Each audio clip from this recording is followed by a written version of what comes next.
Now, say my name. The Rolling Bad Podcast. You're goddamn right.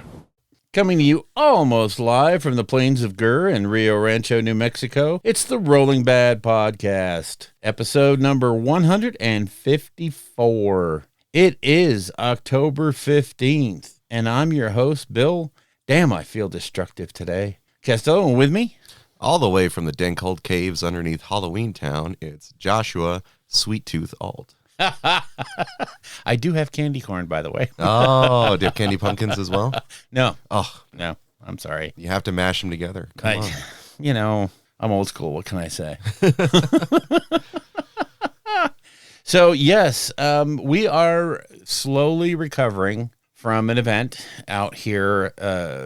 For those of you that don't know, Albuquerque hosts the world's largest balloon event. Oh, yeah. It's the Albuquerque International Balloon Fiesta. I mean, we literally have skies packed with balloons every day, over 500 flying at any particular time.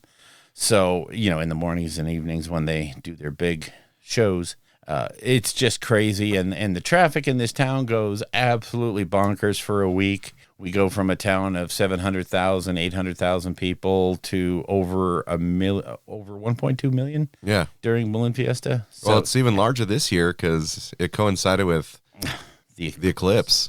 Which was amazeballs. Right. Oh, man, that was so cool. Oh, some of the pictures I've seen have been just awesome. But anyway, yeah, we're recovering from that little traffic escapade. Ugh. And all that. Plus, yesterday technically was Warhammer Day, although our particular store isn't doing it until the 28th, which is weird, but it's because of the 2-week lead times. So who knows? It's all good. Oh, I think Anders is just celebrating my birthday early. Oh, there we go. What a guy. Such a guy. Such a guy. And he's calling it Warhammer Day. Yeah, I know. Right? Way to sneak one in there. I am Warhammer. There we go. James Workshop said it. You are Warhammer. He was speaking directly to me, apparently. It's crazy. He right? was. That's crazy. That dude is psychotic. Psychic. So Cyclic? see something. So we actually titled today's show "The Show About Nothing," mostly because there's a dearth of news, and B, we just have a whole bunch of little things we want to cover before we get more and more into the harbingers and other things. But today, basically, we're going to go over it's going to be random. It's going to be what we want to see in AoS 3.0, where we want to kind of see things head. We're going to pop an idea out to the listeners about a series of shows we may or may not do, depending on the feedback. So, yeah, we're just going to be all over the place. Yeah, this is sort of, at this point, it's right before probably just an avalanche of releases that falls right before the holiday season. So we're not going to have any shortage of stuff to talk about coming up. And I mean, there's something previewed in Warhammer Day or two things I should say. Jesus, yeah. 3, technically, that we're going to be probably just fawning over. A little. So this is a chance for us to sort of like catch up and gather our thoughts on a bunch of things. Yeah. You know, check in with you all about what other things you'd like to see come out of the show. So I think it's going to be it'll be a little random. It'll be here and there, but I think it's going to be a lot of conversations that we've been wanting to have that we haven't been having. Yeah, we just can't sneak into other shows. And, you know, the thing that scares me is November is always new tool month. And, you know, so if GW is going to pop new, you know, they usually do either painting tools or hobby tools or something in the month of November. These paintbrushes have one extra bristle. Upcharge $5. Thanks. Yeah, exactly. You know, that's our new artisan series. Yeah. They actually hold a tip. No. That's a GW brush. You kidding me?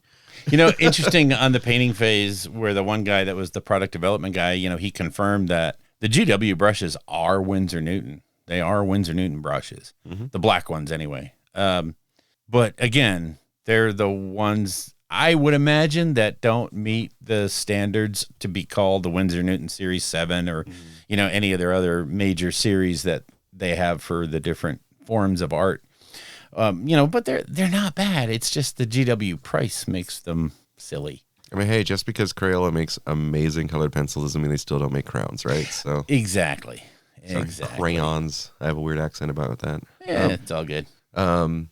Yeah. So, well, I mean, most of Warhammer Day is what we're going to talk about in New Dawn. So you just want to get into it? Yeah, the only thing I wanted to bring up was this guy put out this really interesting timeline of, it's 40 years, but that's 40 years of Warhammer Fantasy Battles. Yeah. Because really, Rogue Trader / 40K didn't start for quite a few years after that. And of course, Sigmar is, 2015. Mm-hmm. So really, it's kind of a weird place to be where, it's 40 years, but that's for a dead game, which they're breathing life into. So let's jump into New Dawn. You want to kick us off? Yeah. So Bill and I had the exact same reaction on this guy.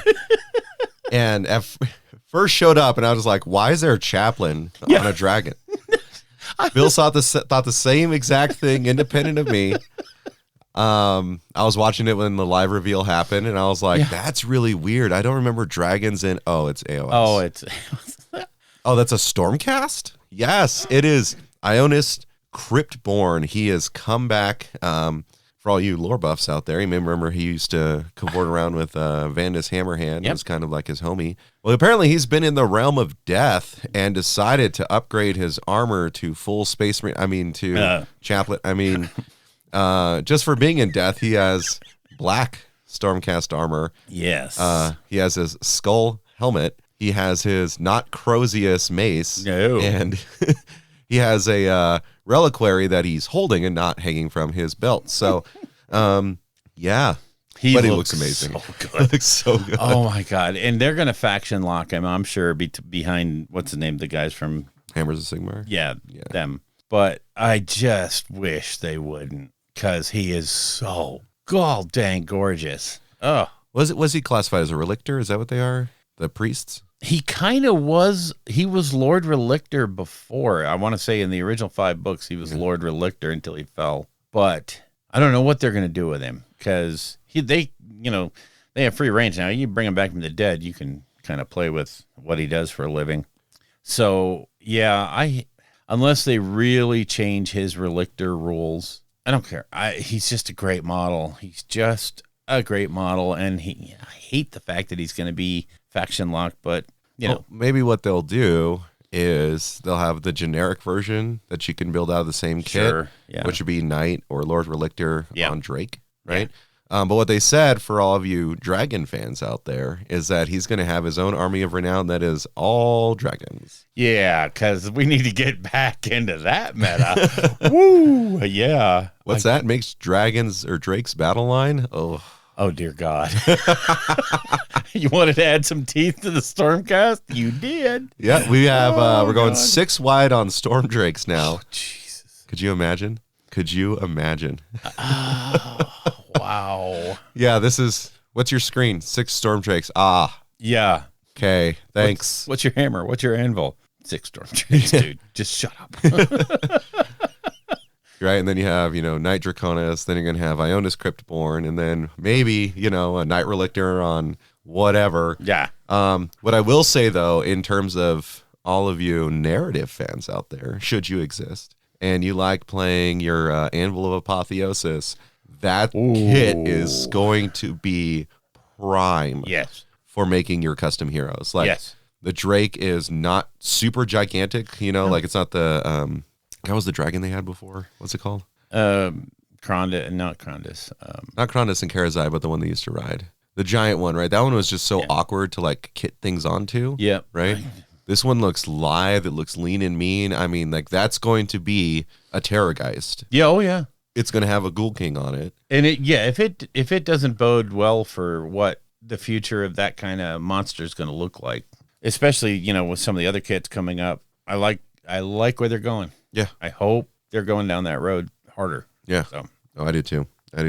And, I think you're probably going to be more excited about the next one than I am, Bill.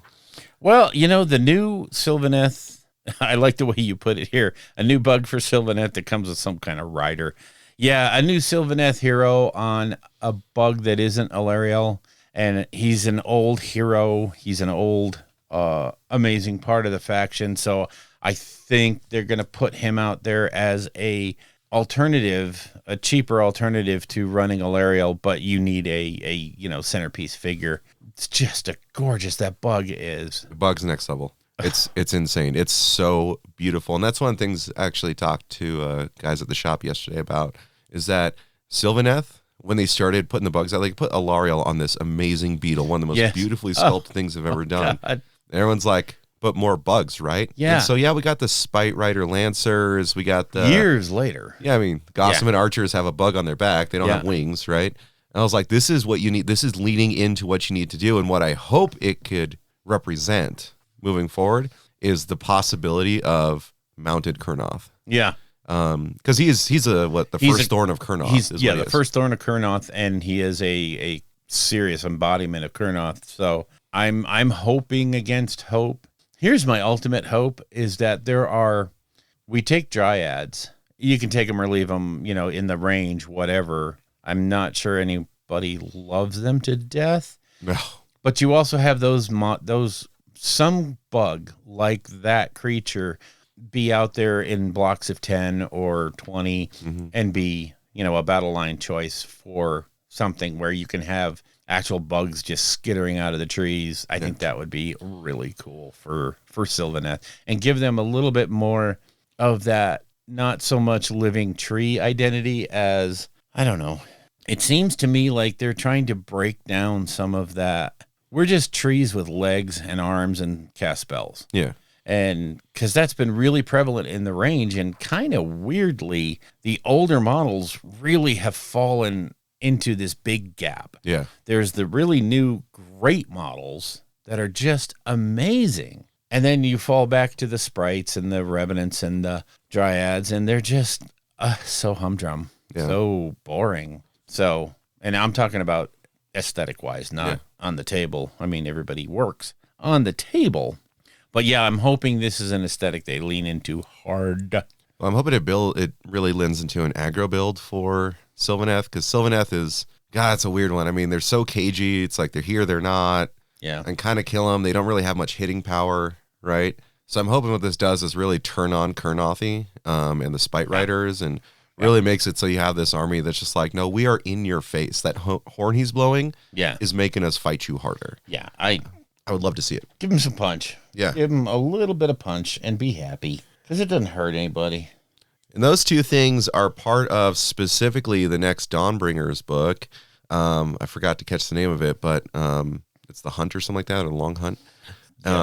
This is interesting because, they just had the 2-week pre-order for the Hunters and Hunted set with the Gorgers and the dogs that I guess have some humans with them for Cities of Sigmar. And they have that special mop hit that's in the box. Turns out that's a replacement for the mop pot. Yeah. You can use either one of them. But this one, too, if a monster tries to smash it to rubble, it bites them. It's awesome. I have been waiting for a piece of terrain that fights back. Right. And here it is. Oh, please, lean into that. Oh, and it's such a gorgeous piece, too. Those Gorger resculpts, I mean, people were saying those look like flesh eaters until they're not, right? Gorgers and Butchers are going to have their own army of renown now in Ogor Ma tribes, according to the preview, which... that'll be pretty fun. They better start releasing a crap ton of plastic or Gorgers, though, because I'm telling you, those are gonna sell, I think, a lot better than they think. Yeah. I think those are gonna be one of those that just goes boop, out of stock. If they do a new plastic Butcher, I think it's gonna pop off. Yes. And that's one of the things that I can't remember who was commenting on it, but Ogor Ma tribes, I mean, they have this historic identity of having these cool rules that come out, and then everyone else gets them. And so they don't have their own unique identity. Right. Which based on what they are, I mean, they're probably the most fair Warhammer army in the game because they just play Warhammer. Yeah. Nope, not really tricksy. It's just, I'm going to run at you and fight you and eat you. I have some shooting. I have mostly hitting. And what I do really well if you buff me up. And if you don't, I can survive, but damn, you really should be buffing me. Yeah. And it's just, tons of fun to play ogres. Oh, yeah. And like you said, they're a pure-ish. No tricks. You know what you get. It's Iron Jaws. You know what you get when you're putting it on the table, and you know what your win condition is. Yeah. So, and if you don't achieve it, early on. Yeah. So. What gets me too is now the Ard Boys have the Glutton's Bite ability on their scroll now. So like, why? What are Ogors independent of everything else, right? What are they? I mean, they're the test bed. They're the fleshy test beds for all the rules. Right, because they had like one of the coolest monstrous rampages ever when you have a charging, Frostlord on Stonehorn, you can keep charging, and now Broad has it. Yeah, it's so strange that it does seem like they test everything in ogres, and if it doesn't break the game, they're like, yeah, we can double down on that now. So, well, the thing they also do for ogres, I don't know if they do it for them so much as they give them like one model like a year. Yeah, sometimes they get two, and one of them's an Underworlds release, and they don't update the range. Like you don't have new Iron Guts, you don't have new Gluttons, you don't have new Butchers, you don't have new Slaughtermasters, right? You don't have new Cats. For goodness sake. Yeah. We're now getting new Gorgers. We don't have new Yetis, right? Yetis is the one that just drives me up. I love playing the Frost Lord and, the old. Give us Yetis that, aren't resin, period. Yeah. Flat out. Aren't resin. And let me go with it. Let me just run with it. But I mean, I have 3 Trogs I painted up in like this frosty color. Yeah. Just to use them as Yetis, because they're essentially Trogs that are so dumb they don't know they're Yetis. Or not Yetis, I should say. Yeah, they're not Yetis. So, I mean, I was like, I'm not buying a Yeti model. No. Period. They're terrible. And, they have the technology. They can remake them, but they don't. We know they do. We know they can knock them out of the park. They just don't want to. So, poopy heads. There's a smattering of 40K models came out too. I think this is boding very well for the updating of their lines, not the AoS ones. Right. So Imhotep Stormlord is getting a new plastic sculpt, which makes me think because Trazen and Oricon and all them are not on the website anymore, that it's lending itself to this is the big update that's going to be launching with each book, right? Yeah. We've redone all these lines, right? Yeah. So even the ones that weren't in resin, if we're looking to like the Space Marines, the old Assault Marines, right, with jump packs, they're phased out. Yep. Now you have Assault Intercessors with jump packs. It is practically the same kit. It just doesn't have the same weapon loadouts, right? Yeah. Yeah. So they're really transitioning into that. So I'm hoping to see, or that is a sign of things to come. Yep. All the Eldar resin is off the site. Yeah. Thank God. Because we do have new Scorps coming out. Jesus. New Striking Scorps coming out. Of all the things, more Striking Scorpions with fezzes. Come on, they're not Shriners. Jesus, those hats. I know.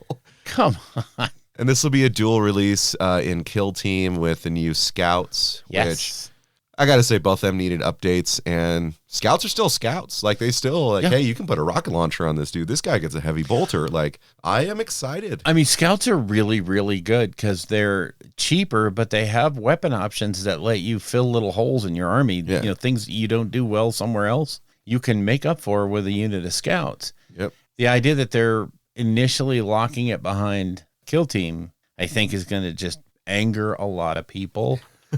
No, I don't care, but I know that's a bitter pill to swallow for a lot of people, and I understand it. I get it. It's silly of them to do that, but that drives monster sales because one thing I was excited for with the announcement of that release is the new Warzone terrain set they put out. I mean, I've roughly built that because I did it for Necromunda board, but it's such a nice, clean piece of terrain that's going to be usable for anything in the 40K universe. So, like I said, Necromunda, it's going to sell. That one, get a few hab blocks. You can make this really interesting, like factory city in the wastes. There's just great potential there. But I feel like with this set, I mean, there's enough Space Marine players and enough Eldar players that box is going to be split all day long. And it's going to be, all day long. There's going to be splits on that one. Yep. And, that's what they're playing. They're not dumb. You call them a lot of things, but they know how to make the dollars or the pounds. They do. Speaking of pounds, right? Because it's all going to be based in Forge World, Warhammer Old World. They released the entire Bretonian line. Christ on a crutch. They have hit that thing. Oh man. Yeah.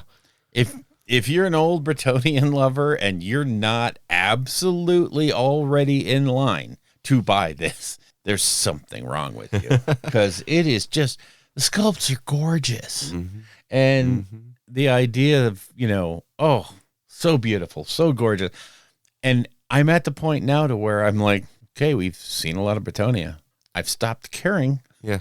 Show me, what are they going to fight? And if you tell me all the old sculpts, I'm going to beat you to death. Give me something that they're going to be up against. What are they going to fight? And, oh, Lord, going to get into this later, but I've been dipping my feet into Conquest. Oh, yeah. And, just kind of really loving that invigoration. But, I mean, let's face it. If you're going to do rank and flank and you're going to do it right, it's going to be the old world coming back, and I'm not trying to knock any other game system, but this is going to be the one that has the 600-pound gorilla behind it. So show us more than just Bretonia. Yes. But I'm thankful it was not a trickle release of Bretonia. It was, no, here's Bretonia. Oh, no, here's the fire hose. Yeah. You just got everything. And stand out for me in that, because I loved the lady on the unicorn. Oh, stand out for me is the handmaiden of the lady, right? Yep. Who's just like being lifted up on the flower petals and everything. I was like, this is just elegant, simple design, beautifully crafted. Like, I really like the new cities aesthetic because it's so AoS, right? Yes. Even though it's sort of attached to the old world in its own way, right? But unicorn lady and handmaiden, like, I want them for a cities army. Yes. Right? I don't care what I run them as. I'm going to use them, right? And everyone can deal with it because they are just elegant designs. I want the peasant bowman. I mean, I don't know what for, but God, I want them. Right. Oh, my Lord. So the Pegasus Knights are they're on flying stands, which to me is kind of weird, but that's cool. It's all good. Yeah. I mean, they definitely made some design choices, but I think that it's very encouraging to see this like full relaunch of this entire faction, right? I really like the look. Not that I'll play rank and flank because that is not my game. I do not have the patience for that game. I'll probably end up learning it anyway. The thing is if they streamline it and they bring the rules into, and as far as GW, when I say GW modern, I mean the 2000s. If they bring it up to that, they get rid of some of the really stupid rules that were in Warhammer Fantasy Battles that made the games take forever. Slim down the magic, make it a system that works. The game could play really, really fast. So, and in fact, if they do it correctly, it could be a faster game than Sigmar is. If it gets to that, if it's actually that clean and that efficient, it might be something I get into, particularly just because I like some sculpts of things. But if this is what they're doing for Bretonia, I'd be excited to see what they're going to be doing for everything else. Me too. These ranges are just so, it's ripe. I just don't see how they have room in the production schedule to make all the things all at the same time. When you're trying to balance, 5-6 different product lines, and, your big sellers are, your 40K, your Sigmar. Now you're throwing all of your effort behind another thing. Where do you find the time to punch all this stuff out of plastic? Yeah. It's I would hate to be the production managers for GW trying to figure out what to sneak into the production line at a certain time. And a lot of this stuff has got to be already being punched out of plastic. I mean, I would, if this game is going to drop next year, which I think is what this is all foreshadowing, is next year might be the year of Old World, or at least the drop of it. Yeah. This stuff's got to be in production. It's all supposed to be in resin, right? Is it really all resin? Yeah, that's what it says. They will all be available at launch or shortly thereafter in resin. Forget it then. I'm not into this game. Yeah. Yep. Done. So, and by the way, it's Lady Elise Duchard. Sorry, I had to find her name. She's going to be a thing. I mean, I like that they're like, here's the entire army. There's no guessing about it anymore, right? Like, we are redoing the line, right? Yes. No longer do you have to be the butt of Flesh Eater Court jokes, Bretonians. You have an army. I mean, it's resin, so you are still the butt of jokes. Yeah. But not the Flesh Eater Court jokes. So. Oh, yeah. And I wonder if anybody's going to just buy a bunch of Flesh Eater cards and run them in Old World. I would do that just to be that guy and get thrown out of a store. Rumor is there's new ghoul sculpts coming, so if they do that, I mean, there's my Cities of Sigmar army all over it, right there. Yes, I will play it as both. Yes, Flesh Eater Courts and Cities of Sigmar. Cities. And we're so wrong for saying that, but God, you want to. Oh, I will every single time. That way, I only have to collect one army to play two. Yeah. Mm-hmm. Well, that's sort of the new Dawn stuff. Just want to make a quick mention. The Hunters and Hunted, right? Don't forget that came out. It has a place in the new Dawnbringers book. Yep. In particular, the Maw is going to be featured. And then this was the weekend of Space Marines. So, boy, wasn't it ever? Ooh, doggy. It was just so much blue on the wall. Yes. It is everyone's favorite faction. And if that's not your favorite faction, you still own Space Marines. And if you don't own Space Marines, you're lying to yourself. They're just in the closet somewhere. Yeah. And so it's everything that they announced. You know, they did the big reveal for it. Yep. Plus with breaking out the boxes for Brutalis. Yeah. Getting the Terminators out there. Beautiful Terminators. Yeah, I know. I was going to buy some Space Wolf Terminators, and then I was like, oh, they just got launched because I didn't want the monopose. I wanted to be able to customize them if I was going to do them, and they're the bigger size. So I think that'll do. So I think just so many kits on the wall. I mean, the captain, the lieutenant. I mean, both of which are reasonably ubiquitous. Yeah. But these are just really nice models and well worth having, as well as, just, intercessor squads and you name it. And yay for the updates. And, of course, they did announce that Necrons and AdMech books are coming up next. Codexes are coming up next, as well as, like you said, Imhotep, the Stormlord. AdMech got some new models, or at least a new model. It's the weird Sentinel, which they call it Sentinel, but it's just a dude with a giant gun on stilts. Kind of like so very AdMech. But it kind of reminds me of, frankly, when I was thinking about it, Mad Max Fury Road, when they drive by the place that used to be the green place, but now it's just like an irradiated swamp, and you see those swamp walkers on stilts walking through. Yeah. I'd forgotten about that scene, actually. Yeah, it's super quick, right? Yeah.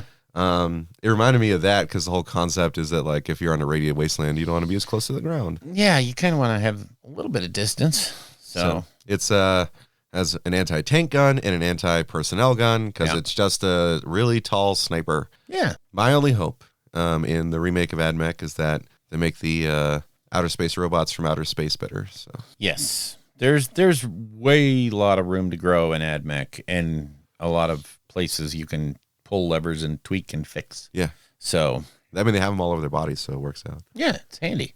So jump into creation. Yeah, I mean, we'll be back for news at 11, but creation, we've been doing some work. Me a lot less. Spent the last week. Okay, I work for DoD, so enough said. Yeah. So, but I alluded to this a little earlier. And it will feature prominently in After Dark, but I have dipped my toes into Conquest, Last Argument of Kings, which is a rank and flank game, which, if you know me, you know how much I hate rank and flank games. So for me to jump into this, I don't know why I slept on it for so long. But anyway, I have a tournament on Sunday. So yes, I'm in full scale. Oh my God, I've got a lot of stuff to build and try to paint. So, but yesterday, Friday, during some travels, I had an epiphany. And it was that all this time I've been trying to make Daughters of Cain work, trying to do Sylvaneth, make that work, Stormcast work. And I realized that what I really enjoy playing is destruction. Yes. Whenever I play my Frost Lords and what have you, my ogres, I have a great time. And the reason I never got into Iron Jaws was simply because Elric was so into Iron Jaws, and there was always an army available to use if you wanted to. Well, that's not a thing anymore because Kansas. And so I'm just thinking to myself, why have I never doubled down on this? And then, of course, the whole Sons of Behemoth, the big giant guys really I started looking through the aesthetic, and I started looking through some of the old pictures, like the ones you made and customized. And I was like, those are gorgeous models. Yep. And with my inability to use my right hand, for much of anything, I need something big. I need to build something big. So I went out and got Broad. I bought a Man Crusher Mob. I'm ordering another Broad kit so that I can build anything I want. I have a Gatekeeper kit, or no, Kraken Eater kit. So yeah, I'll be building a Sons of Behemoth army shortly after the Conquest thing is over. And same thing with Iron Jaws. I'm just starting to put together. I need to get a list together so I know what to buy. But yeah, I'm doing that one.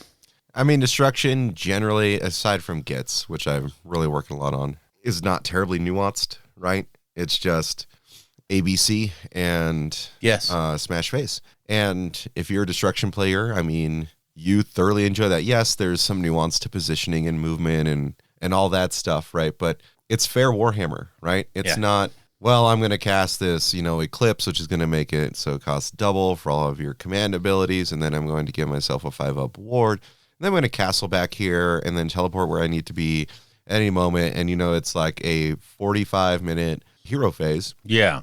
Just trying to get all your spells off in the correct order, right? Which I never do. Yeah. Never. Whereas Iron Jaws, it's like I move my Maw Crusher and my 2 units of piggies up, and then I charge. Yeah. And then I hit you. And, to me, it's always been the same thing with when I was doing the pure Frostlord lists and most of the spells that you had, most of the magic that you worried about were things that enabled you to do certain things. Yeah. There's not that much offensive casting. Like you say, getting these things in the right order is brain dead simple. Yeah. For trolls, ogres, frost lords. And I think that's a lot more my style. It really is. Not saying I can't think about things like that, but making a Lumineth Realm Lord's army work, one of the things that put me off right away was just the vast array of, well, if I don't have this to go with this and then cast this, it's not going to work and they're not very good. So I have to have, well, I don't want that in my list because I don't like that. Yeah. Whereas everything in Destruction, I like. There isn't an ogre model out there that I think is trash. I mean, a female ogre with a rolling pin? Come on. Right. I mean, some of them like physically are kind of trashy, like the Sabers and the Yetis, but sure. I think they, it's such a fun army. Again, it's fair Warhammer. Yeah. What are you going to do? I'm going to run and hit you. I'm going to run up to you and beat you until you beat me down. And if I win, I win. And then, if you're playing Gargants, then it's, I'm going to just walk forward and stand. Yeah. Right? So I think Destruction's super fun. I love Gloomspite myself, which is what I've been working on. Yeah. I'll talk about that in a second. Yep. The only other thing that I've got going on in the what's his name? Creation department is picked up the new core set for MCP, which isn't so much creation because I don't plan to put those in very high up my list of things to build and paint. Yeah. But what it does mean is I'm on a timer now to get the narrative MCP campaign going because we want to start it. We wanted to start that 2 weeks after the box dropped, so that means not next Sunday, but the week after. And so on my birthday, Bill, you thought about me too. Yeah, My see? goodness, see? And I'm going to get you a special edition Nightcrawler. No, I'm not. But yeah, so that's what I have been looking at creating. So built a lot of Conquest. I've only got 1 unit painted and they're not finished, but more to come. Yeah. So, like I just said, it's been Git City for me. Yes, it has. So all the things, I was talking about, building and priming last week. Well, I painted 3 rock guts. Again, this is my following themed Trogs. If you're on the Discord, you've already seen them because I really like how they look. Yeah. So 3 rock gut. Each one of them is painted differently. I built and painted my candy corn Trog boss, who has a candy corn that he's holding in his hands, and he has a candy corn nose, and he has candy pumpkins on his back. And yeah, that one was really fun. Painted 3 Fellwater. Those ones, the Fellwater, I didn't want to take the time to go through and paint them all each individual colors. Sure. Yeah. So the ones that are fully painted are like a yellow orange, and then I'm working on my quote pecan pie look, which starts out with Nazdrag yellow, snakebite leather, and then I really just blend some creams in there just to bring it up so there's a sugar look to it. Yeah. And then let's see, I painted the my malevolent autumn moon.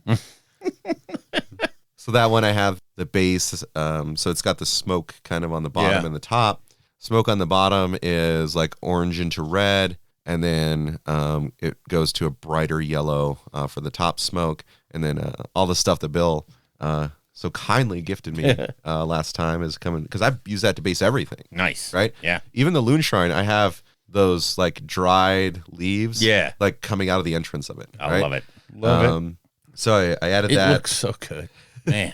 It's a fun army to paint, and it's going to be my, I've decided, and particularly because there's so many Halloween decorations out right now. Oh, man. Be my armies on parade this year. There you go. Yeah, so I based all the above things. I added basing to my already painted Dankhold. It's not in the same color scheme. But I also had 3 rock guts that weren't in the same color scheme, and my ideas for them is that they're sort of the end of fall into winter. Yeah. And so while I put the leaves on the base, then I just need to go put some snow on the base too. It's like the snow's just starting to fall on the Have a nice little leaves. transition right inside the army. I like it. Yep. Which transitions into my Flesh Eater course that I'll be doing later on. I have a fall army. Damn. I have a winter army. You're going to have to get into Sylvaneth now to get a spring army. You know, the new guy might get me there, right? I was actually painting those ones in a winter effect too. So, but I could do them for spring or summer. Corn could be summer because of Akshi. But anyway, sure, easy. Then I also, believe it or not, got my Trug. I have not painted him, but he's built and primed and ready to go. My goal is to have him painted by Halloween. Yeah. He's going to be like a big pumpkin kind of thing. Yeah. Sort of my concept for him. Pumpkin spice? No, I'm just kidding. And everything nice. So then I really just had to take inventory of all my gits just to see what I got. And I mean, like, I have a lot. I played gits for like one entire season over at the shop. Yeah. I mean, I've already talked about my trogs and such, but I also have 60 Stabas. I have 10 fully painted Boingrot Bounders, 5 fully painted Squig Hoppers with 5 on the hopper.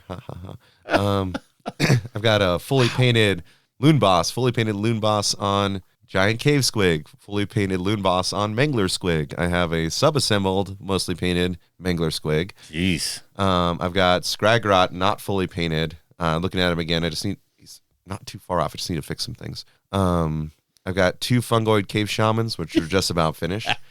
I have, for some reason, I only built 3 of the Gobapalooza. I don't know what I was thinking when I did it all those years ago, but I've got the other 2 in box, so I'm just going to finish that up. Yeah. I've got 1 Squig Herd, because back then Squig Herd weren't that good, and I wasn't going to play the Cancer that came out most recently. Yeah.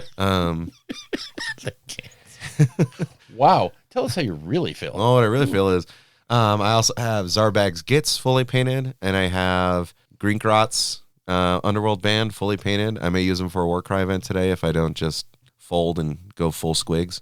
I've got another Dankhold Trog boss that needs to be finished. He's going to be marshmallow and chocolate themed. Nice. S'mores? Yeah. I needed s'mores, so. So yeah, I was just like going through and just taking inventory. Have you like figured out the points for all this? Oh, if I added everything together? Yeah. No, not yet. You should. I will.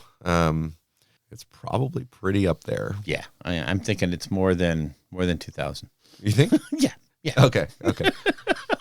I mean, because all the trogs I have are probably about like 1800s themselves. So yeah.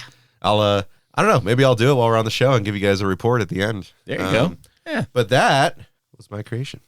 Okay. You know what? We're going to skip battle because nothing happened. Yeah. There was no battle to be had. Yes. Other than the struggle of life. Yes. All right. We're going to take a quick break and we're going to jump into the lore. All right. Make sure you join us tonight for the news at 11. Well, as the nice lady just said, it is time for the news at 11. And let me tell you something. If you like Necromunda, you're in luck. If you like GWQs and not getting what you actually ordered because some bad actors are going to try to crash the website. Yeah, okay, right. You're in luck. Yeah. So it's Necromunda. You want to cover it? I would love to cover this one, Bill. Okay. So, Necromunda. In case you didn't know, this game... No, I'm kidding. So, if you've been paying attention, there's been the Aranthian succession, and they've been going through, like Cinderak burning and all that stuff. Yeah. The next one is the Ruins of Jardlin, which, I mean, they previewed before. They're getting new stuff for Enforcers in terms of rules. The Van Sar Ashwace Arachnarig, which previously they only had one that was available in resin, Yeah. but those were sort of kind of under-hivy, right? These ones are specifically ash waste ones, Man, right? I'm telling you what, those models are flipping gorgeous, and I wish they were in 40K. Those models are bonkers cool looking. The Arachnorig? Oh yeah, I mean they were made to be in plastic in the first place, Yeah, but you had the resin ones, and I was like, I would super like one of those if it wasn't ridiculous for the cost. But now that they're dropping them, it looks like it'll be 2 per box. Yep. I'm pretty stoked for that. They look like Tau, but Imperium, but oh man, those are gorgeous. I want them. Yeah, that is just what Van Star looks like, right? They always have this really fun little tech look to them, right? I mean, they're, of course, irradiated and sick as hell. But sure, but one thing I'm really stoked for in this release, the Underhive graffiti transfer sheet. Holy crap, finally something so easy that should have been out ages ago. Oh, my God, look at that. You know what I'm saying? Oh, my God. And you know what's amazing about that sheet? It's really generic. I can use that for MCP. You can use that, I mean, anywhere. Yep. A lot of that stuff is just, oh, man. Hey, if you hate doing hazard stripes, heyo, the whole bottom, like, eighth is hazard stripes. Got them right here. Hazard arrows. Yeah. Yep. Nice. Yep. It's beautiful, right? It is. So I really like when they do these expansions to Necromunda. It keeps reminding us all that they are, alive. Yeah. That's still pressing forward. They still releasing actually really amazing resin sculpts like you get with the Mind Locked Weird. Yeah. With her Spectres and then the Vansar Ash Waste upgrades. Beautiful stuff hitting. Wow. Look at those. That's an upgrade pack from heck. The Vansar are so kind of kooky looking, aren't they? They are. I like that look. I really like that look. I always thought I was going to do the other one, but they look cool. Agreed. Okay. So then we got, looks like, is this old school made to order models? let me see. You can order these up until the 21st of October at 8 a.m. Or no, they'll go on sale 21st of October. Until the 30th of October. Until the 30th of October. And we're looking at a Gray Hunter with the Wolf Standard, which is, I don't remember that model being out for quite some time. Yeah. And then, of course, Lucas the Trickster, who has not been out in some time. And the Rune Priest and Terminator armor, all in resin. Let me see. Gray Knight Brother Captain Stern in resin.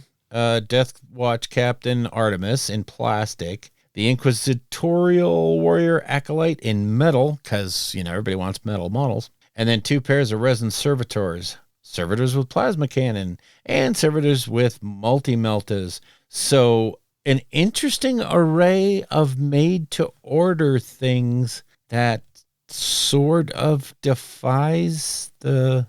It's weird. It's just a weird... I love that they're doing those made-to-order, and all those people that don't have Lucas the Trickster... are now going to be able to get a hold of him. And he's such a goofy model. Oh. No, I'm going to say this, Bill. I kind of looked ahead, but the something very important's coming up. Oh, that's what I said. Yeah, it's just our website crashed. Yeah, I'm not even going to try to buy it. So. Oh, no, it's not that. So Trader Champion console for Horus Heresy. Yes. Cool. Looks cool, right? What's the next thing, Bill? The next thing would be The End and the Death Volume 2. This is it, folks. This is the end of the Horus Heresy. It's over. There's one more after this. Can't be. Yeah. Because this is Volume 2. It's the end. No, there's Volume 3 now. No, there's not Volume 3. Yeah, there is. They announced that like several weeks back. You lie. No. This is going to be purely the fight between Sanguinius and Horus. You lie. Nope. Really? Yep. Wow. So it's coming out in both editions, the hardback, it looks like, or is that paperback? No, it's hardback, and then that hardback. special leather bound and then edition. the super special leather, which is going to crash the website, so don't even bother. It was the 4chan guys. Yeah, no, it wasn't. It really wasn't. Yeah, so End in the Death Volume 2 of 3. Wow, I just can't believe they're doing that. Okay, cool. 2,500 copies of the special edition, but, I mean, face it, it's Dan Abnett. If it's the fight, if it's that big fight, buy it. Just buy it twice. It's going to be good. It's Dan Abnett, for God's sakes. Just buy it. I think Bill's already crying, folks. I am. About to lose his favorite Primarch. He's not dead. Nothing's dead in 40K. Oh, God, if they ever brought him back, that would be so bad. Oh, that would be so bad. Can you imagine just the red thirst just goes away? Yeah. It's just boop, gone. Does the red thirst or the black rage? Both. Black Both rage, of them red came thirst, yeah. 'Cause I know the Well, black the rage, red thirst is more of a that came a little bit genetic before. flaw. Yeah. The that black makes rage is them a psychic vampires. Black scream when rage he is, dies. yeah, Yeah. that would just be gone. That would be flippin' hilarious. I mean, to just retcon everything about an entire chapter, oh God, that would be hilarious. Now they're just vampires. Oh, okay, good. Yeah, now they're just space vampires. Wow. Talk about boring. Right.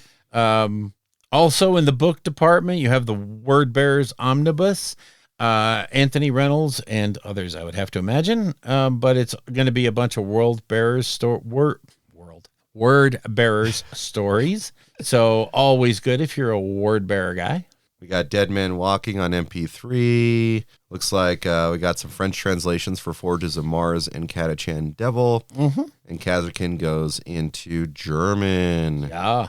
Warhammer Plus, which they've already concluded. The, oh my goodness, what is it? Pariah Nexus? Pariah Nexus. I didn't see it yet. Oh. I've watched the first episode. Let's watch the whole thing by the next time we can do a little review of it. Oh, boy. But this is going to be Lore Masters with Eldar, and then there's a battle report. Is this an old battle report? Because no, okay, sorry. It looked like the Stormcast cover. Eternals and Zinch. It looked like the cover for the first edition. Yeah. Zinch. I was like, what the heck is happening with this? Yeah, where are we going? Yep, no, it's Stormcast Eternals and Zinch, and then Lore Master is going to be Eldari Aspect Warriors and their origins, which actually is kind of an interesting story when you look at the Eldari Paths system and how they don't ever want you to be an Aspect Warrior for too long, but they want you to stay in the Aspect Warriors because once you get good, you're good. And it's really this weird thing. Yeah. Yeah, so that's it. Biggest news here, in my opinion. I mean, I love Necromunda, but End of the Death Volume 2. Yeah, that's the big draw. This is it. That's it. Sanguinius. Yes. I'm not reading it. You're not? I know how it ends. No. I cannot wait to get that. Oh, Jesus. I can't wait to find out how they're going to have the Emperor defeat Horus this time, But yeah, folks, that's it for News at 11. We'll continue the show after this. And now for something completely different. Okay, so here comes the lore. And what's the lore today? Well, we're going to pontificate about what we want to see in AoS 4.0, AoS Next, AoS 1, whatever WotC mistake they want to complete. I'm kidding. Hey, it's like Mortal Kombat. Once you hit 11, you have to reset to 1. Yeah. Yeah, just go back. Yeah. Because you don't want 12. No. 12 is bad. Yeah. So that just seems like you're not trying. Yeah. It's Fallout 7, 8. Right? No, I'm kidding. It's Starfield now. Yeah. Anyway, I threw up in my mouth a little bit right there. Did you see it? Yeah. Anyway, I can AoS smell it, too. 4.0, which on our list I put as 3.0 because I'm having a yes. But anyway, just kind of some ideas of things that we would like to see.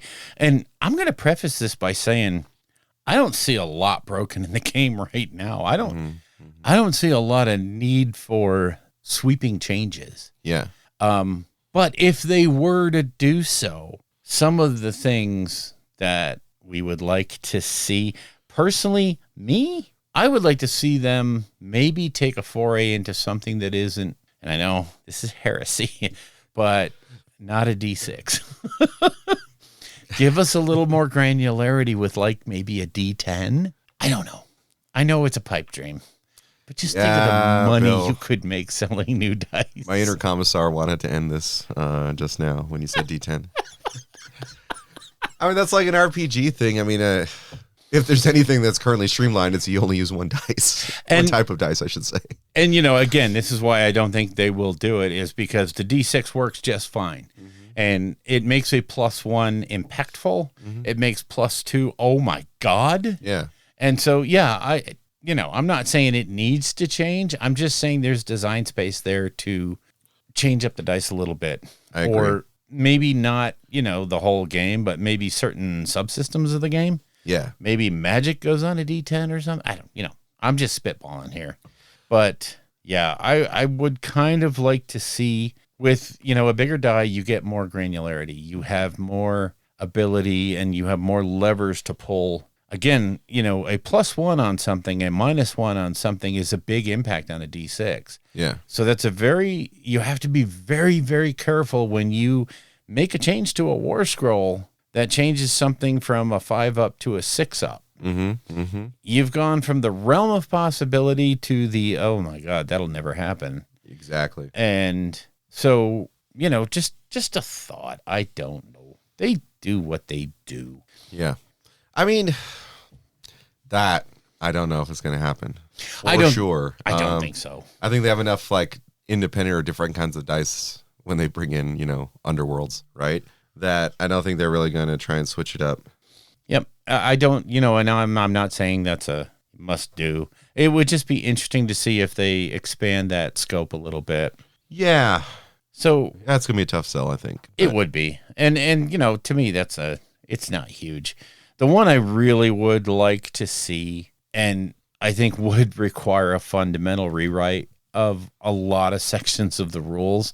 So they probably won't do this, but alternating activations or some method of random activation rather than just I move my army, I fight with my army, I shoot with my army, and now it's your turn. And I know they've done a lot of work to get it a lot more interactive. Yeah. And it's in a good spot right now. I don't think the turns aren't boring anymore.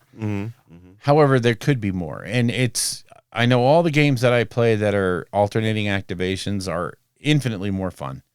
Just so much more engaging, and the time just flies as opposed to sitting around waiting for your opponent to do everything and kind of keeping an eye out on what they're doing in case you want to redeploy or something. It could be better. And the problem being so much stuff would have to be redone and system interaction wise, so many rules would have to be, or war scrolls would have to be rewritten that they would do exactly what I hate about edition changes is that's the invalidating of all the codex or battle tomes. I just get so confused. Well, the activation thing, and this is something that's going to be my sort of hope throughout it, is making things very map based, right? Because I feel like when you do that, you can incorporate strong narrative elements while still making it a game that competitive players can play. Yes. And having the type of map it is, like, let's say, it's sort of like two sides evenly matched, right? And so that one, it's alternating activations the entire time. It's not double turning or anything like that, right? And so I think that could add an interesting element to it, right? Because I tell you what, if you know that, like, if I go first, I always go at the top of the round, right? It's going to change how you play the game. Sure. Right? And so having that flexibility where it's like, yeah, we do have the maps that do, sort of push back and forth with the activations, but, this one or two map out of the pack, right? Yeah. Is strictly, you go, I go, you go, I go, right? One thing I have seen used successfully in other games that are, I go, you go, is the interrupt ability. Yeah. And, once per turn or even once per battle, you can interrupt your opponent's turn and do a full turn with one unit of yours. And sort of, it lends this thing of you never know when you're going to get interrupted and your plans are going to get just absolutely smacked. And it adds a strategic element to it. And, who knows, maybe it's one of those deals where it's a single card per game. And whoever goes second on turn one gets that card. Yeah. And then you can trade it to your opponent for a reroll or, something. Just have a mechanic in there that makes it fun, but gets it out of the competitive player's way by saying during competitive events, during tournament scenarios, that is not in play. Yeah. And because that, to me, would be a competitive player's nightmare. And, well, I mean, because planning goes into a lot. Planning and positioning is how you win tournament games of AoS, and then having that ability to just jump in there and screw everything up. It takes any plan you could possibly make and throws it away. So I don't suggest it for tournament play, but for narrative play, I would love to see something like Okay, you're getting ready to do that? Well, I'm going to use my once per game interrupt to move my block of ghouls right in your face, right in your way. So, ta-da. Well, in terms of, and I think that fits more into like what narrative could be. And one of the things I talked about or listed last was Path to Glory getting its like own book and support, like what they did with Crusade. Yes. Oh my God. Right. So it's parallel because you still need the core rules and everything, right? But it has dedicated materials that you go forward on, and it could be voluminous in the sense that you could have every army's Path to Glory encapsulated in that book and not have these. I feel like the undertone when we're talking about the maps that you get for your Path to Glory in each thing, right? Is that the maps themselves are like, why are these here? Yeah. Right? Oh no, they're attached to a stupid freaking quest I have to do. So I have to do this. And hopefully we talk so many times, right? People don't have to play your map, right? That's right. So what they do is they streamline it and they can have the narrative maps and they could have what they call quest progression maps, right? That let's say there's a smattering of 6 quest progression maps. Yeah. And depending on one of your quests, it goes to the quest progression map. So that way it's still a map that's good to play, but it's not so strictly narrative on your faction. Yeah. You could still release maybe one with the battle tome. With the battle tome, right? Yeah. Any updates to Path to Glory, right? That kind of thing. But I feel like that would really, influence things. And one of the things you could do in the Path to Glory stuff is that card-based system, right? That we're talking about, right? Not so much a card-based, but let's say you get all these veteran abilities, right? Yeah. What about abilities for you as the general? Yeah. Right? Your army gets this once per campaign. Yeah. Right? Turn the tide. Yes. And you can just throw it down. I turn the tide, which means you reverse the turn orders, and that could be huge in like one game, right? That'd be awesome. Earn that takes a lot that you have to progress towards because in you're right, like in competitive play, no go. Right. But 40K, the new card decks they did, right? I mean, I like the idea of secondaries being folded into maps specifically. Yes. Right? Oh. Where it's like, here are the secondary objectives for the attacker. Here are the secondary objectives for the defender. And so there could be things where it says, let's say, like it's a place of power, right? You need to get a priest to this place of power and have them pray. If you don't have a priest in your army, nominate a single hero under 10 wounds to become, not a priest, but, something along those lines, right? To go to beseech the gods, right? To see if they'll be able to do this. And like, it's not going to be that you can't do it, right? Because it's like, it's not going to be roll and get a point, it's just going to be, you have to get them there, right? But it has a narrative twist to it, right? In the sense that, I have a priest, they're going to go beseech the god, but this individual, right, has taken it upon himself to run out into harm's way to call for power, right? And then maybe you can only score 3 secondaries and they're worth more, right? In the entire game, so you have turns 1 through 5 to try and get those secondaries. But they are intentionally baked into the map and your role within the map because that creates a really fun scenario where I've got like literal quests that I'm trying to do, not these generic ones that are in the GHB. Yes. Okay, well, this one, I took Arcane Tome, so I'm going to cast Mystic Shield, and oh, look, I got a point. Yeah. Or it's not like you get ridiculous ones that you could never achieve in your Battle Tome, right? Yeah, secondary objectives that are almost impossible for your army baked into your Battle Tome. Right. Yeah, it's just sometimes it seems to me that they don't really look at their own design space effectively as they could. And there's a limited amount of staff that can work on any game system. And obviously there's going to be more people working 40K. Yeah. Let's be real. But sometimes I feel like they don't miss the mark so terribly in AoS, but there's so much space left to innovate. Yeah. And to make it more interesting that they could explore any of those things. And I'd be super happy. Or they could just say, forget it and leave it up to us to do, which is also fine. And, one of the hallmarks of the GW design space has always been leaving that room for people to play their game. Yeah. Not have so many roles that you can't really homebrew anything. You can't put together a holy havoc and Yeah. have it work, or you can't put together my Oasis of Fire for Yeah. LVO or what have you. No, I mean, we have so much freedom in the system now, but I would truly like to see, like you said, have the secondary objectives coupled to the scenarios as opposed to the faction. Yeah. And it'll make your scenarios way better.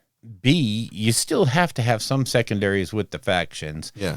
so that you can eliminate the scenario portion from the tournament scenarios, which will be different from the narrative scenarios, obviously. But yeah, I mean, there's just so many things they can do. I'm interested to see what they actually settle on.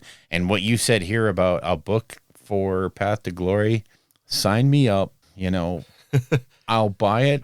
If they said today that book is coming out and it's going to be $100 for the PDF, I'm like, okay, I'm on. 100%. Yep. 100%. The thing that is interesting is if you look at a lot of the major games they have, right? 40K has this now. Warcry has this. Now Necromunda has this. Yeah. You have the card deck. Yep. The deck that generates random scenario, some type of random effect, like depending if it's narrative or not, right? And it really makes games super dynamic. Yes. Right. And so I think that would be a good alternative like they're doing in 40K right now. Right. You have to know what your secondaries are. You get to pick your first secondary. Right. Yeah. The secondaries are quite obviously not faction locked, and they're secondaries that anyone could obtain. And sometimes it's just to draw the card. Right. Yeah. That little extra random element's pretty fun. If the competitive players were to make too much of a stink of that. Right. There's your open play to make open play relevant again. Yes. Right. Heck, before the current edition of 40K, those open war or total war cards or whatever they are. Yeah, right, the open war cards were so fun for pickup games. Like every time one came out, I'd buy it. Let's do it. Slap them down. Here's and the what old it is. 40K Drunken General set was so much fun.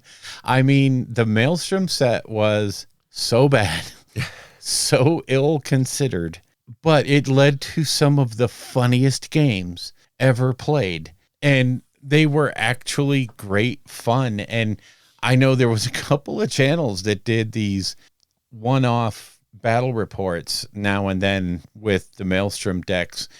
I mean, to show how bad they were, but also to show how crazy those games got as, just everything swung from objective to objective. And, whoever was the slowest might actually end up being the right place. Yeah. Oh, it was too funny. It was just too funny. But again, a system like that was a little bit more, carefully put together could just go leaps and bounds. Yeah. Towards making open play work again.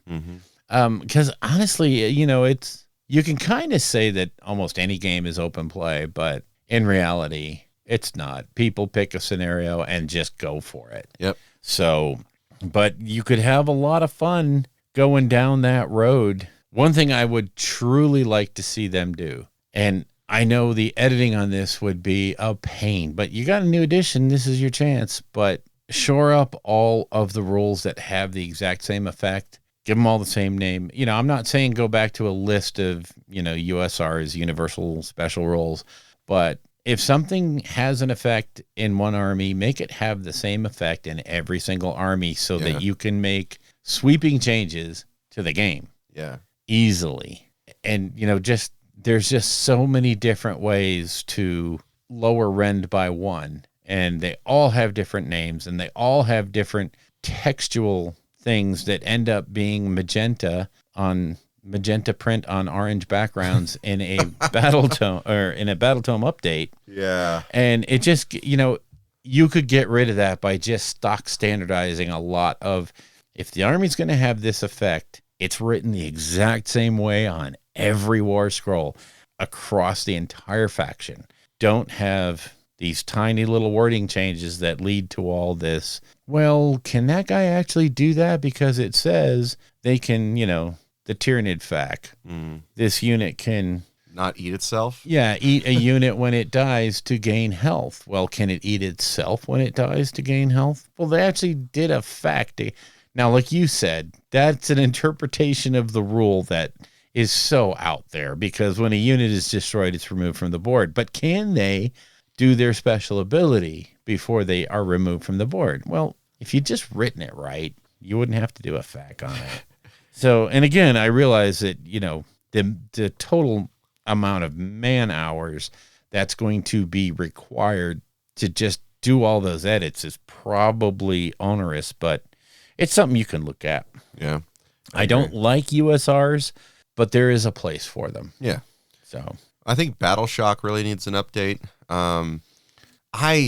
It's a feels bad moment when you're like, hey, I'm a Skaven player or a Gitz player, and all I really want to do is have all my little dudes who kind of do some damage, right? But they're just little mooks that walk around, and I spend all this time painting, 40 plus models, but you walk in with your, 2 drakes and you kill 10 of them and then 10 more run, and right? the rest, yeah. I like what they did in 40K. Yes. Right? Because 40K used to be the same way. Yes. Right. But making it so you have, an OC type thing. Yes. Right. For the objectives. And if you're battle shocked, you don't OC anything. Right. Right. It's because you're just so scared that you can't even hold it against your foe. I love that idea. And then they could start folding in or developing other things that can cause models to run away. Right. When they are battle shocked. Right. And see, that's the thing is, to me, get rid of the battle shock phase altogether, roll it into the combat phase so that you resolve it immediately after the unit takes the hits. Yeah. And yes, have those different levels of broken. Okay, so I took 10 casualties. Let me see, I failed my leadership. So now I'm a broken unit. I don't OC I can't control anything. I can't charge. All I can do is defend until I rally, and have that action. It gives your little mook heroes something more to do because a mook hero can just run over there and use their hero phase to rally those guys. Mm-hmm. But Jesus, on a double turn, they're going to be out of it for a considerable amount of time. Yeah. So it's painful, and it should be, but it also shouldn't be debilitating. Yeah. Especially, and they recognize that with 40K. 40K is oh my God, units die. Yeah.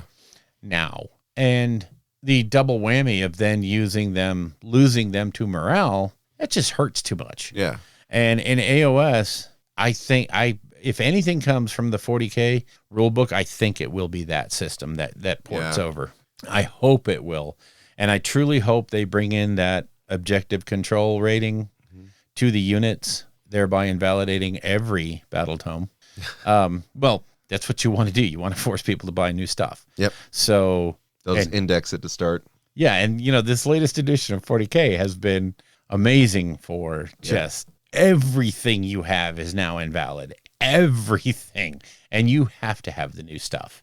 Yeah, it's subverted a lot, but people are embracing it. It's not to say that can't happen here. I think one thing that could also be beneficial too is, frankly, lowering the mortal wound output in the game. Taking things like, oh dear God, yes, screw mortal wounds. Look at the Stormcast, finest heroes in the land. Yeah. Right. Handpicked by Sigmar to eventually go insane as their minds are stripped away from them. But they're supposed to have no equal, right? Right. I mean, they literally carved out the mortal realms for humans to go, people to go back to. But on the table, they kind of just walk forward and stand worse than Gargants. Yeah. They don't have as much punch. Hopefully that's going to change with Ionis based off how smexy that man is. But I have a man crush.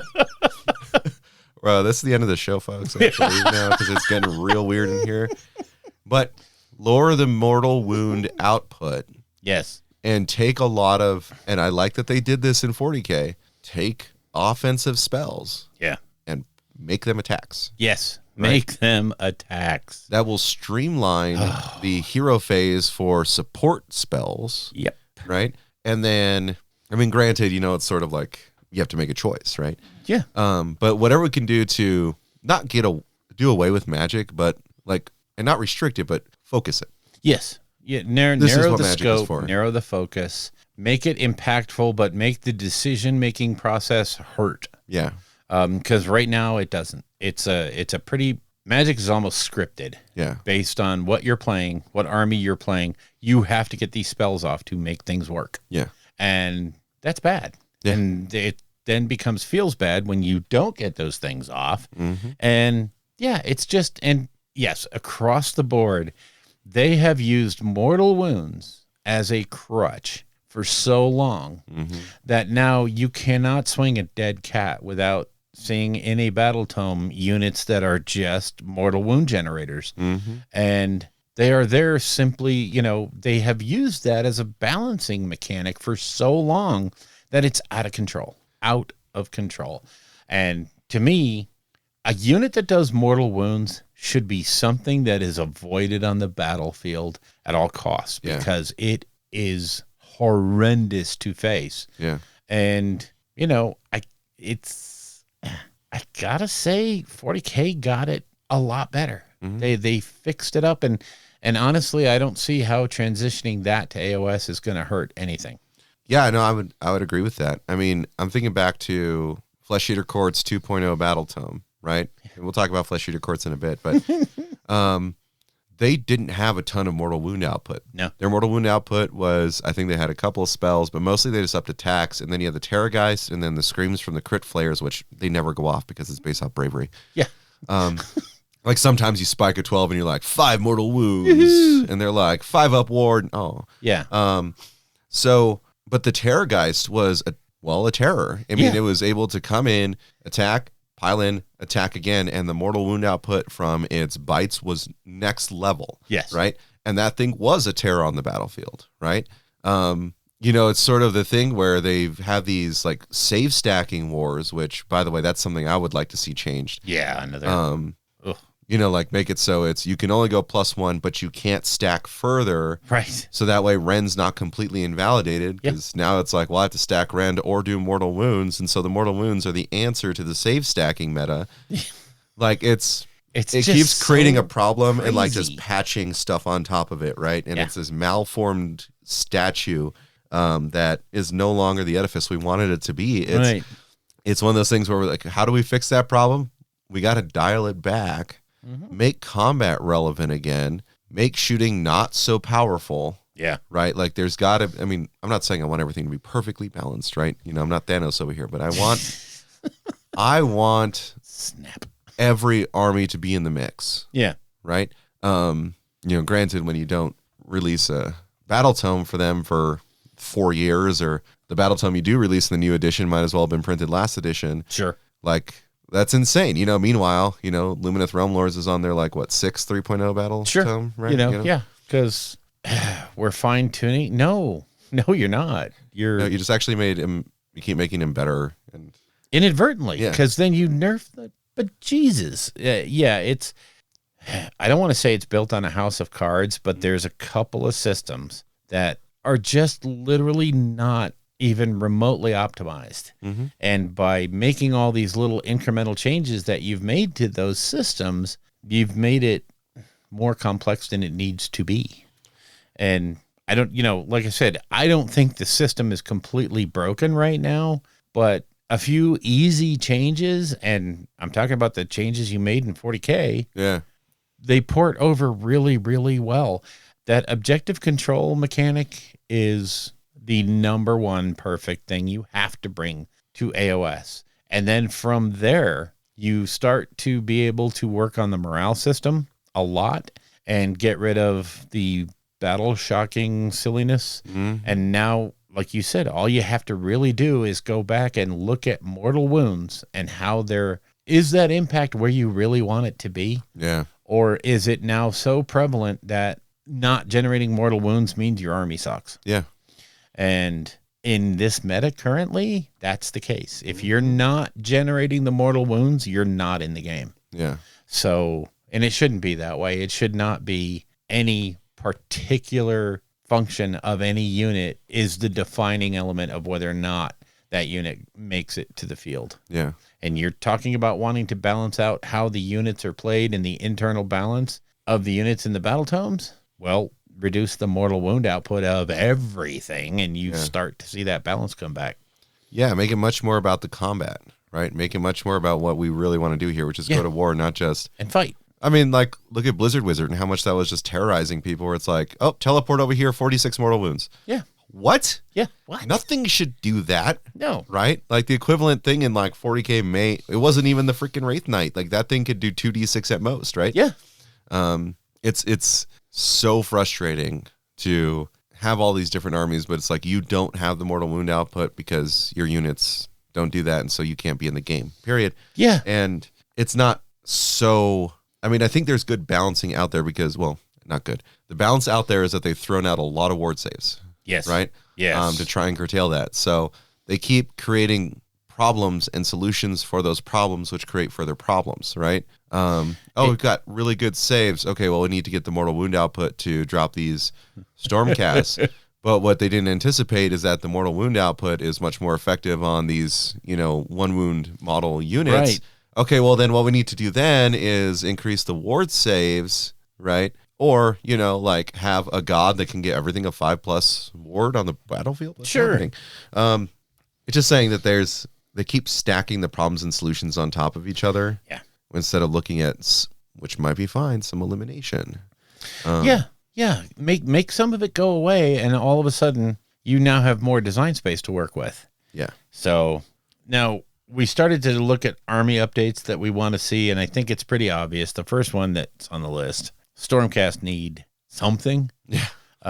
They need an overall, and I don't think you can do it in this edition. Mm-hmm. Like you said, because you would just simply be stacking. You're either going to give them an overall ward save, which is going to then alter the meta again, or you're just going to have to make them immune to mortal wounds or some silliness, which is going to just break it. Yeah. So yeah, they need to be fundamentally reworked. Yeah. From the ground up.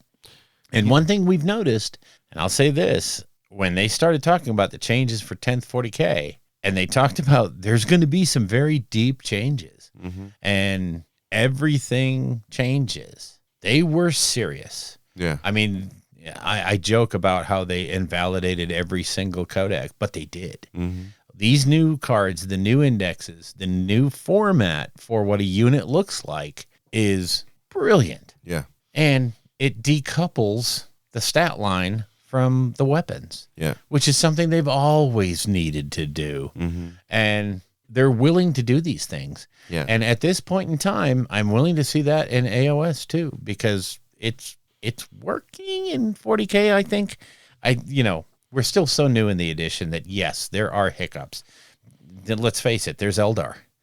And they need a fundamental rework. But we all know that, and it's like, okay, yes, that stuff is going to happen in a completely, but when you look at the preponderance of games that don't include Eldar, Yeah. I think the game flows very nicely now.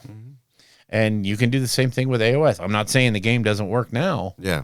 but boy, you could make it so much better. Yep. Skaven, you want to talk about what you want to see for Skaven? So many things. I mean, How about a book? yeah. How about a 3.0 battle tome? Sorry, no, it's going to be 4.0. So let's do a 4.0 battle tome. Geez, even a good 2. Yeah. Oh, The thing about it, and they have so many identities because of the 6 different clans, Yeah. right? That like they're trying to incorporate all of them into one, right? Whereas they've done it so much better since the release of that battle tome, Yes. because they're like, okay, well, here's your sub faction. It gives you this like extra little ability. Yep. Right. And all that. This is about like you need to stack heroes within certain certain sub factions in order to get the benefits from that sub faction. But if you take a hero from each one, then you get those benefits, right? It's trying to allow the player to have this like complex choice, but none of the choices end up actually being beneficial to the point of being competitive. Like they are so far down in win percentage because what they were good at, which was hordes and hordes, right, are gone. Yeah, it's not a good meta anymore. Like you used to be able to take a brick of 120, like not brick of, but 3 bricks. 3 bricks of 40. The rats. But now your reinforcement points are so limited. Like, heck, Daughters of Cain got benefits to reinforcement points, but Skaven didn't. The rats can't reinforce as well as psycho Women. knife ladies, why? That's what Skaven do. That's their thing. Each one of their sub-factions except for the ones that aren't fully developed, such as, let's be honest, Molder, Yeah. and Scryer to an extent. Yeah. Their troops, even their base troops, Storm Vermin, they're troops for clan rats, troops for everyone, right? And I can't take, like 3 fully reinforced units because I only have 4 You only reinforcement have points. 4 points. So that was one of the major misses for me, is that like this book should have been something along the lines of, for every reinforcement point spent on a clan rat, plague monk, or storm vermin unit, you can reinforce them twice with 1 point being spent. Right. Right. Because that gets the feel. Now you're talking about blocks of 30, and now it feels almost like Skaven should. Yeah. Swarms of rats. And it's one of those, I'm holding out this crazy hope that when they announce the box for AoS 4.0, it's Stormcast versus Skaven. They've tunneled up into Azir. Yeah. And now there's rats nibbling at Sigmar's feet, which he doesn't notice because he's never looked at his feet in the last 3,000 years. Yeah. I almost think you have to have them as the poster kids. Yeah. Because of the complete lack of coverage you've given them for an entire edition. Yep. Or an edition and a half, really. They've just gotten zero love. And when they redid ogres in the White Dwarf, it was like, oh my God, let's make ogres great again. And then followed quickly on the heels by a book that covered everything reasonably well. And all that time, the Skaven just sat there moldering. Yeah. See what I did? Anyway, but yeah, I hope to heck that initial box is Skaven versus Stormcast. And I think Skaven are an army that everybody, I'm generalizing, very broad terms here, but I think everybody kind of likes because of the thought. Not everybody likes Nurgle. Not everybody likes Khorne. Not everybody likes all of the factions, but you've either played against Skaven or you have Skaven from days gone by. And it's just one of those super fun armies that should be well represented and isn't. Yeah. And It's a fan favorite. When you like Skaven, you love Skaven. yes. When you're playing against Skaven, it's so funny to see them just go off. That was one of the things like Skaven gets, because they have a randomness to them, so to speak. Not so much gets anymore, right? But they're zany. They're fun. It's such an enjoyable experience. Yes. Either playing that army or playing against that army because they're wacky. Well, and one of the fun parts about playing against Skaven is they have these amazing abilities to do just splash smash damage, but then you get in there with the unit and you wipe out 15 or 20 at a time. Yeah. And you're laughing because it's funny to kill that many things at once, and your opponent's laughing because he's like, I have almost a bucket left, so it's okay. Yeah. So yeah, they're fun to play against. And my wife hasn't played literally AoS since Skaven became useless. And she just really, we tried to get her into Ideneth Deepkin, and she bought some stuff and she wasn't really that thrilled. And her love is Skaven. Her love is the rats that she did. And with them not being even remotely effective, she just doesn't want to play. That's a shame what that does to folks, right?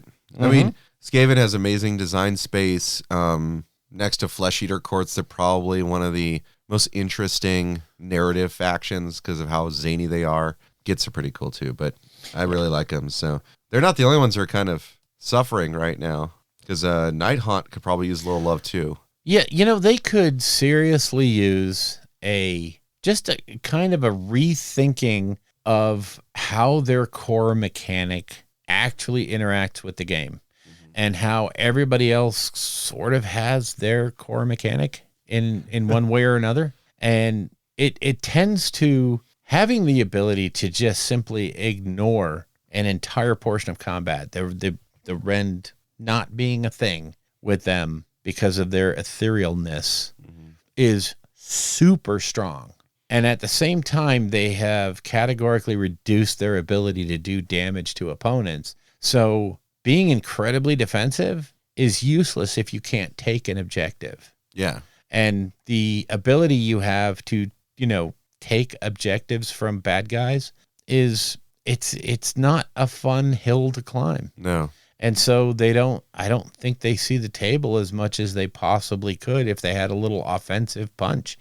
But because their defense is so strong, which in reality it isn't, they've fallen by the wayside. And honestly, you have to tweak one or two things. And by bringing that objective control mechanic from 40K into this game, you can quadruple down on that by making them really good, not only at being defensive, but taking and holding objectives simply by existing. Well, I think the unfortunate thing is like the whole ethereal thing was stopping Rend, right? Yes. And that was their thing. That was their shtick. Yep. I mean, everything flies and that stuff Sure. too. But now with the way that you can save stack, right? It's better than ethereal. Yeah. I mean, like you could, given the right setup, have buffs on your chain rest to where they have functionally a 2-up save. Yeah. Who cares about Rend at that point? Yeah. And it becomes a like I said, everybody has their ability now. Every army does what they do. So it's kind of like ogres. They're not different enough.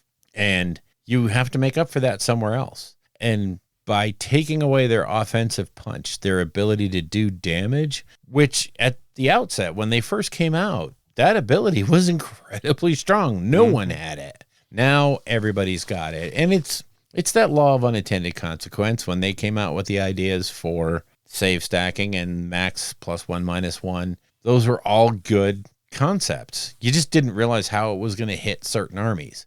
And okay, yeah, these things happen. And honestly, I think one of the reasons why we're not seeing battle tomes and we're not seeing things come out is because there are going to be some fundamental changes with AoS 4.0. And there's no point in fixing the Night Haunt problem at this point when in 4 to 6 months, we're going to see an overall fix to the system, which is going to take care of it. So, yeah, and I hope Flesh Eater Courts is going to be that bridge over to 4th. Yes.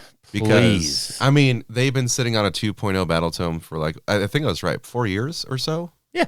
Right? And they have no rules other than what's kind of been released in Battle Scrolls that even remotely puts them in 3.0. Yeah. Right? And to have them come out near the end of 3.0 but not be functional in 4.0 would just be a travesty. Oh. Especially if they're going to be releasing, which all things indicate they are, the Carry-On King. Yeah. Right?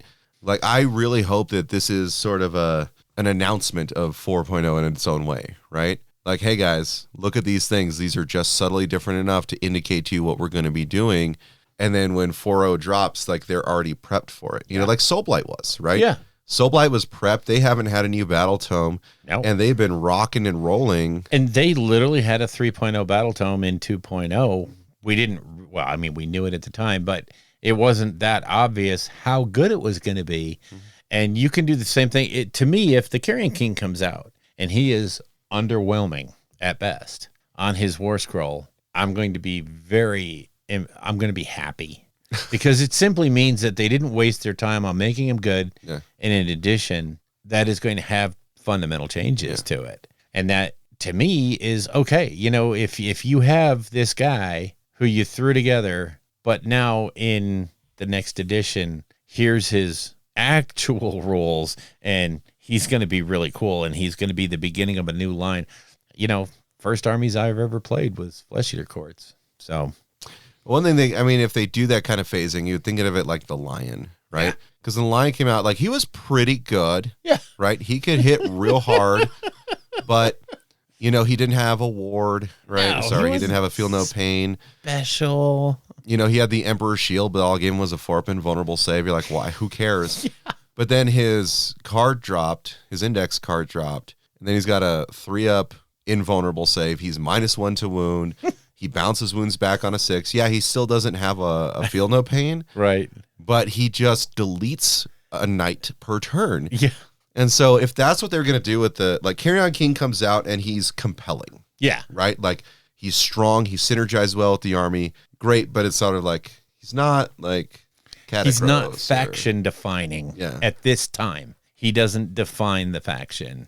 That would be fine. I could see that being okay, but as a real Feck fan, I want him to be just ridiculous. But in both editions. In both editions. Why Why does he have to just be a lead up to himself? Yes. But I think that like the design space for Feck, it is one of the most like home run narrative factions there is, right? Like it is so compelling. Anyone watches that, like that's a straight up horror movie, and I love it. Yes. Right. And I would like to see them really take it, because they always talk about the delusion and how powerful it is and how it's affecting other people. And, you know, it's just by being around flesh eater courts. But if you get closer to the aberrants, you know, Yes. it becomes stronger and stronger. Or the Meryl Scroll Heralds, right, can apparently unleash this like intense bomb of delusion. You know, I want delusions to affect enemy units within range, right? So like ghouls in melee range, like there's some sort of effect that and it should be the delusion of the court, Yes, right? That has an effect on them, right? That would be brilliant. Can you imagine like a rolling delusion? So on turn 1, it does this. On turn 2, it does this and this. Yeah. On turn 3, it's until you get to like turn 5 when it's like, you're so deluded that I actually take control of one of your units this turn. Yeah. You know, and you're working for me now. I mean, I'm just spitballing here, but you know, it's just, I would love to see it be a cascading kind of thing. Like they've always tried to do with Nurgle, have it be this slow marching contagion that just spreads across the board. And wherever you are, it's just, it's worse for everyone. Do the same thing with flesh eaters. Have them have this just effect that if the game goes to turn 5, you're on the back foot. I don't care who you are. Mm-hmm. You're on the back foot. Even make it affect magic. It's hard to concentrate on casting a spell when you're having these visions of being 1,000 years before the fall. So it's, they could do so much in that design space to make it fun. And God, I hope they do. I hope they do. You know, I think they can run it a couple different ways, right? Just based off things we've seen before, taking what's already worked, right, and changing it. So, for example, like Maggotkin, right, with the disease counters. Yeah. Right? Being able to essentially build up delusion counters, right? Yeah. And so as the delusion counter ticks up, it has this effect. Yeah. Right? So like you have one delusion counter, right?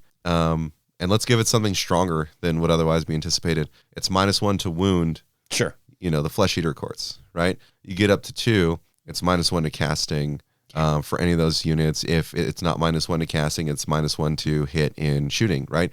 Like you just have these things that cascade over time. And then when it finally gets to the very end, it's sort of like any failed hit rolls are mortal wounds to the unit. Oh, you are devious. Right? We just said we don't want mortal. But I mean, like, it's one of those things that has to build up to that point, Sure. right? It's not like, oh, yeah, my units just dish out mortal wounds because they exist. And, you know, that's the whole thing is, have this pool of delusion points. And as you reach these different thresholds, different effects kick in, but also have that pool go up and down. Mm-hmm. Like as I delete Flesh Eater Court units, okay, the pool gets reduced. As you delete my units, the pool goes up. You know, and just have different ways of interacting with that pool. So it's not a one way. It's not depravity. Yeah. Which is just a broken mechanic at every level. Mm-hmm. It's just, it's silly. You're basing this on something they're going to do anyway. And the effect is actually debilitating. Mm-hmm. Why does not everyone? They're the only ones that have that, and it makes for games that are so much not fun that I just decline to play.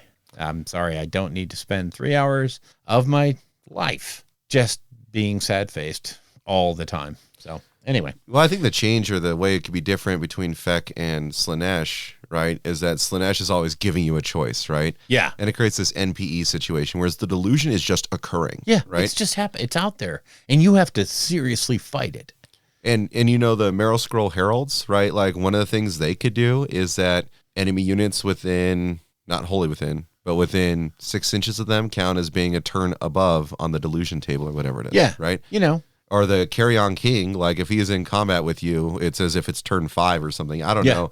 Like there's so many fun ways to play with that, but the delusion should really, really affect everything. Yeah. And I think that would like just encapsulate what this army is narratively speaking. The idea that someone's mind was so broken, he was so powerful Yeah.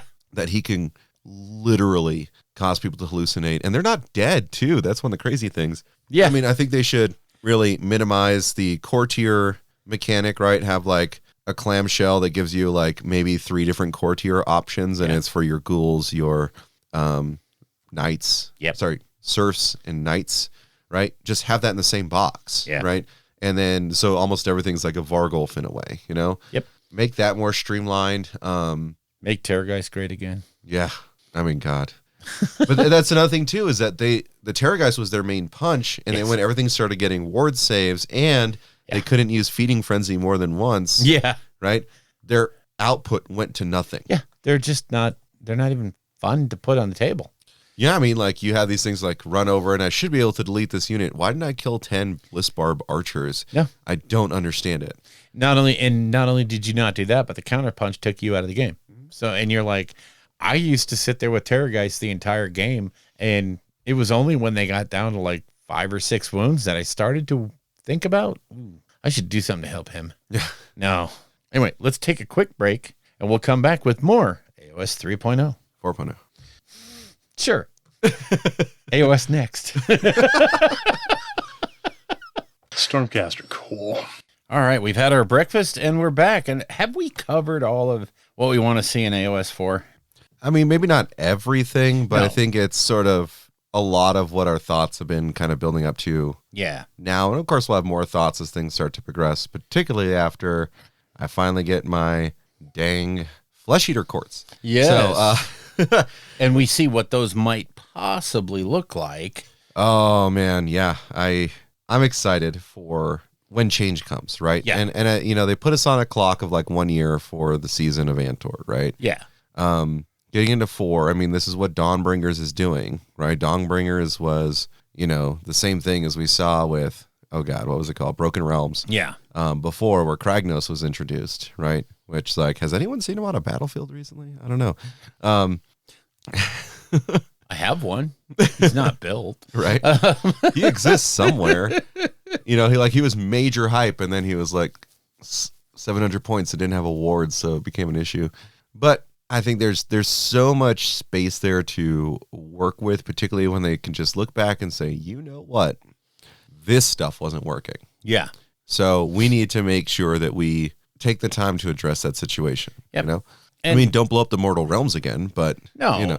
But I think some easy core changes that we've seen, you know, these games lean heavily upon each other. Yeah. And the things that are really working well in 40K will probably in some form make it into the next version. Yeah. I wonder if they're going to be a little leery about full-scale changes, like to even how War Scrolls are presented, like they did with 40K, which if you want to, I don't care. Yeah. Do it. If it's going to make it better, do it. Or if they're just going to come along and say, all right, here's an objective control value for every unit in the game. Yeah. And go from there. So however they decide to do it, I'm down with it. Yeah, and change, update, you know, moving the game forward, you know, not just making the same edition with new problems. A full refresh, kind of like 10th edition, could really be helpful. Because by the time it rolls around, that'll be 1 year in Antor, and people will be so sick of, you know, the blizzard and so sick. How can you be sick of Hoarfrost? How can you be sick? Oh my God, that is so good. I mean, no, it's a great spell, but I mean, it's change needs to happen. It needs to be, you know, a breath of fresh air. Yep. And I don't know, I might be deluding myself ahead of schedule. So who knows? I see what you did there. you see what I did? Delusions. Yeah. So I think that's kind of it on that for now. Yeah. In the next part of lore, we just kind of want to throw an idea out there, and if you want to give us any feedback on it, please feel free, either email or Discord or carrier pigeons. Good. You know, that's fine. Well, not really. I have Hawk. So, yeah, okay. But anyway, we were thinking of doing a series, and this would be interspersed in between covering books that come out and, of course, you know, major AoS news events, which will trump everything.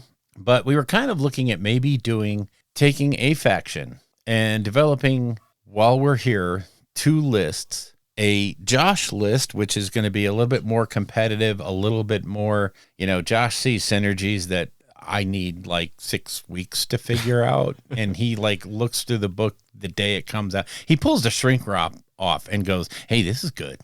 This is really good. You see how this works between these 3 units? I think this is. I can't do that. And then I will do like a far more narrative sort of, this is an end goal, path to glory kind of list where just the rule of cool is what it's all about. And not just, hey, here's our list, but kind of talk about why and how it works and how it would play and what to do on the first turn, how to deploy it. Mm-hmm. To me, the biggest thing in this game, and honestly, I don't believe I'm wrong in saying that you can lose the game in deployment. Yes. You probably can't win it, but you can lose it. Oh, you can definitely lose it. Or you can let your opponent win it, depending on how that works out, right? Yeah, I mean, my thing wouldn't be like full, like analytical, competitive, numbers balanced list. It would be something where it's like, if you take this to an event, hopefully you can at least 4-1 it, right? Is kind of like my idea of what I'd like to put out there. But there's so many lists. I mean, like it's saturated out there, right? So I might just try and do some things that are different. Yeah. Try and work different synergies, which this is how, it's going to work. This is your battle plan. Here's what you may do against this type of army, this type of army, this type of army with it. So I think it's a fun idea. If you all would be interested, please harass Bill by email and let him know this is what we want. I was going to throw something else out there. I forgot to put it down. One thing for our more narrative focused players, one thing if you would like, we could do as well is that Bill and I could kind of do a tale of two armies. Ooh. Where we each come up with a Path to Glory army with a complete narrative background, named characters, right? And actually provide you with a story behind it and the list that, started out. Yeah. Right? And who knows? Because if we do that kind of stuff, it most certainly will tie into the narrative campaign that we'll be presenting to you all in the future. So soon-ish. Yeah, so let us know what you think. Also, please give us your ideas for next AoS. I'd really like to see what everyone else is thinking. Yeah. What else do you think needs to be looked at, to be changed, to be altered? All of us who are from different perspectives, right? They're the more competitive players, the more narrative players, the more casual players, whatever it is, right? What do you want to see in your game? How would you like your Warhammer to play in 4.0 AoS? So yeah, I think that might be it for the show. Certainly we'll have After Dark to talk about, and it's gonna be a lot of conquest. Yes, it is. So get your pillow and your blanket now, because Bill's gonna be talking. Yes, I am. All right, folks. We'll see you next time.